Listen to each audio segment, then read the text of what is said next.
Dear Ukrainians, I wish you good health. We are preparing for the diplomatic events of next week. We have to be very active starting from Monday. The European Union has confirmed the readiness to open the first cluster.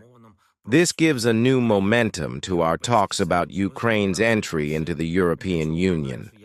We have done absolutely everything for this progress. I am grateful to everyone who helped and to everyone who works for our state.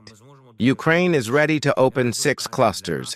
We hope that this summer we will be able to achieve more results for our integration into the European Union. At least from our side, there will be no delays. It is very important that our partners feel the full significance of this process.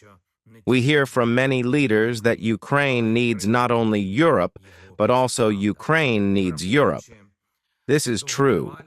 Taking into account the long-term intentions of Russia, the fact that Russian bases are being built near Europe, even where there were no military bases in Soviet times, this clearly shows that without Ukraine, without our capabilities and our experience, it can be extremely difficult for Europe.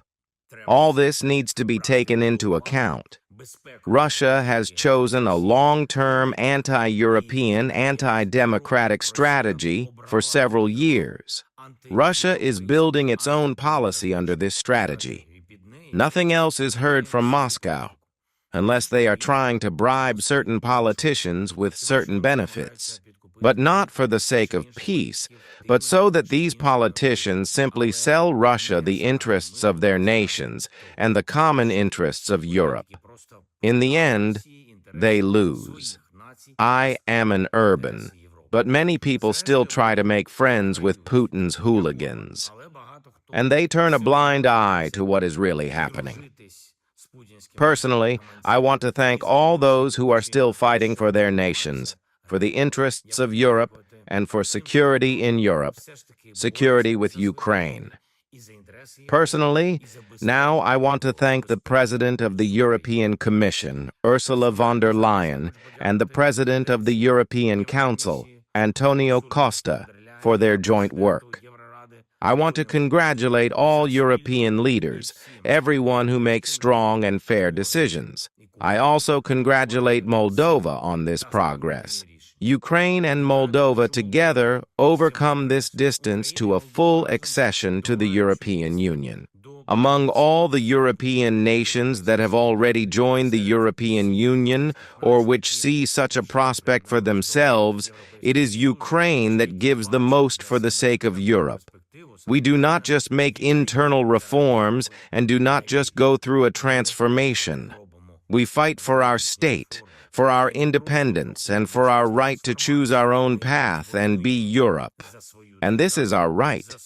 At the same time, it is the right of every nation in our region. We fight for our and their freedom, for Europe, for ourselves, and for them. And for the Baltic states, and for Poland, and for Hungary, and Slovakia, for Romania, and Moldova, for the peoples of the Caucasus. That is why the fate of Europe is decided here, in Ukraine, in this war, and in how this war will end, and whether Russia will have the strength and desire to contribute to the life of Ukraine and its neighbors throughout Europe. That is why we must end this war with dignity and guaranteed security. And we will talk about this with our partners in the framework of the Group of 7 summits in France, and later at the summit of the European Council of Ankara at the NATO summit. Dialogues and meetings in Europe this week should not be empty.